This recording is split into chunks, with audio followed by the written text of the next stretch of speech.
हाय, कैसे हैं आप लोग। Stop getting excited. कभी भी ज्यादा एक्साइटेड होने की जरूरत नहीं है आपको।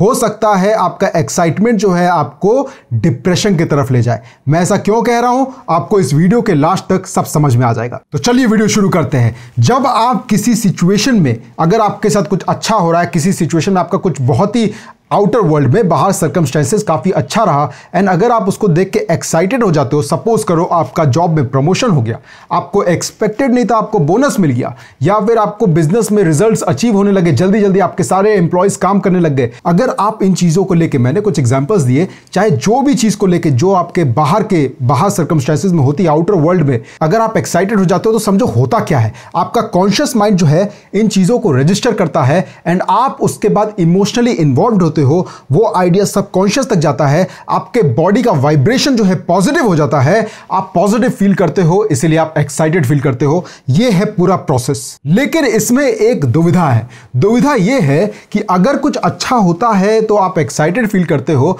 तो आपको मालूम होना चाहिए कि इस दुनिया में, इस यूनिवर्स में इनफैक्ट हर चीज दो होती है, पोलर ऑपोजिट होता है सबका, north south, east west, positive negative, हर चीज का उल्टा होता है। तो फिर आप ये कैसे सोच सकते हो कि अगर आप एक्साइटेड होगे तो आप डिप्रेस नहीं हो सकते हो। इसीलिए ज्यादातर लोग जो बाहर के सर्कमस्टेंसेस अगर उनके साथ अच्छा होता है तो एक्साइटेड हो जाते हैं, तो अगर मान लीजिए उनके साथ कुछ नेगेटिव होगा, मान लीजिए उनको एक्सपेक्टेड था कि प्रमोशन मिलेगा लेकिन नहीं मिला, बाकी दोस्तों को मिल गया, उनको एक्सपेक्टेड था कि उनको गिफ्ट मिलेगा लेकिन नहीं मिला, अगर कुछ भी नेगेटिव होगा तो फिर वो डिप्रेस्ड भी हो जाएंगे। कितने लोगों के साथ ये होता है, वो इमोशंस के रोलर कोस्टर राइड पे चलते रहते हैं, कभी एक्साइटेड एंड दूसरे मोमेंट में डिप्रेस्ड, कभी एक्साइटेड यस कुछ करते हैं एंड कुछ गलत हो जाए तो वापस डिप्रेस हो जाते हैं। ये चलता रहता है and that's why most people feel stuck in their life. तो क्या सॉल्यूशन है इसका? इसका सॉल्यूशन ये है कि किसी भी सिचुएशन को आपको जज नहीं करना है, उसको ये नहीं बोलना है कि ये पॉजिटिव सिचुएशन है या फिर नेगेटिव सिचुएशन है।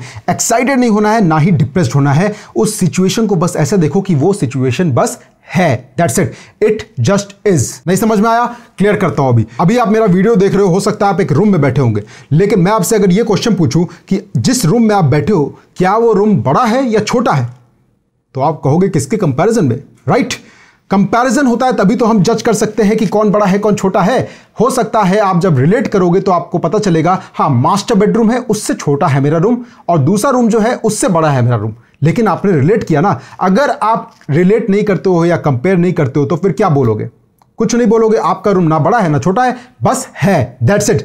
उसी तरीके से कोई भी सिचुएशन आपके लाइफ में होती है, जज मत करो उसे कि वो खराब है या अच्छी है, it just is, that's it. वो बस है। उस सिचुएशन को बस देखो नॉर्मली तरीके से एंड उसे डील करना सीखो। एक्साइटेड या डिप्रेस्ड होने से अच्छा है आप एंथुजियास्टिक फील करो। Enthusiasm comes from a Greek word entheos, जिसका मतलब होता है in God, the God within. कहते हैं ना, हमारे कल्चर में भी और दुनिया के सारे कल्चर्स में ये कहा जाता है कि भगवान कहीं बाहर नहीं, आपके अंदर है। एंड आपके साथ लाइफ में कुछ भी होता है, चाहे कितना खराब क्यों ना हो, लोग यही कहते हैं कि जो होता है अच्छे के लिए होता है। ऐसा क्यों कहते हैं? Because everything happens in spirit. जो है जस्ट है, वो ऐसा सिचुएशन है, बस उसको एज अ सिचुएशन देखो। भगवान ने आपको दिया है, आपको उसको जज करने की जरूरत नहीं है कि वो अच्छा है, खराब है, पॉजिटिव है, नेगेटिव है, या फिर उसमें क्या आप एक्साइटेड होने की जरूरत नहीं है या डिप्रेस्ड होने की भी जरूरत नहीं है। कितने लोग मुझे जो है कहते हैं, सर आप इतना अच्छा बताते हैं कि मेरी लाइफ चेंज हो रही है, लेकिन मैं उनके एप्रिसिएशन से एक्साइटेड नहीं होता हूं।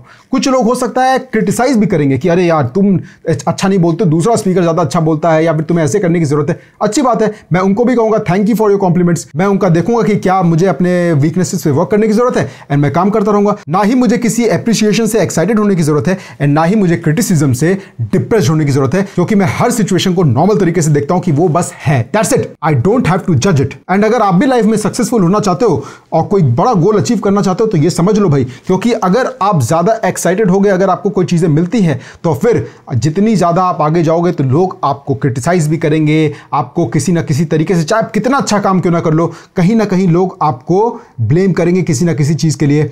इसीलिए उस क्रिटिसिज्म को हैंडल करने के लिए आपको ये समझना जरूरी है, नहीं तो आप डिप्रेस्ड हो जाओगे ना बाद में। इससे अच्छा है कि आप सिचुएशन को बस एज अ सिचुएशन देखो, उसको बस देखना है कि ये है एक सिचुएशन है, हो सकता है आप उसका कुछ अच्छा बना लो, हो सकता है कितने बड़े प्रॉब्लम में क्यों ना हो, आपको उसमें कुछ अपॉर्चुनिटी दिखे। एंड एक लीडर हर प्रॉब्लम में अपॉर्चुनिटी ढूंढता है। इसीलिए आपको भी यह बात ध्यान रखना है कि कभी भी किसी सिचुएशन को जज मत करो। अभी तक करते आए हो, इसीलिए कभी एक्साइटेड है कभी डिप्रेस्ड, कभी एक्साइटेड कभी डिप्रेस्ड, ये चलता रहता है। ये स्विंग ऑफ इमोशंस चलता रहता है। इस स्विंग को बंद करो, झूला झूला बंद करो एंड काम पे लगो एंड अपने इमोशंस को, अपने थॉट्स को कंट्रोल में रखो। सो आई होप आपको इस वीडियो में ये समझ में आ गया होगा कि कभी भी आपको अननेसेसरी एक्साइटेड होने की जरूरत नहीं है एंड अननेसेसरी परेशान भी ज्यादा होने की जरूरत नहीं है। Excitement can lead you to depression and it will lead you to depression, because दोनों साइड पॉसिबल है, पोलर ऑपोजिट चलता है। एंड ऐसा आपके लाइफ में भी होता है, ऐसा सबके लाइफ में होता है। इसीलिए बेस्ट ये है कि एक्साइटेड होने की जगह एंथुजियास्टिक फील करो। जब आप एंथुजियास्टिक फील करते हो तो काम में आपका मन भी लगेगा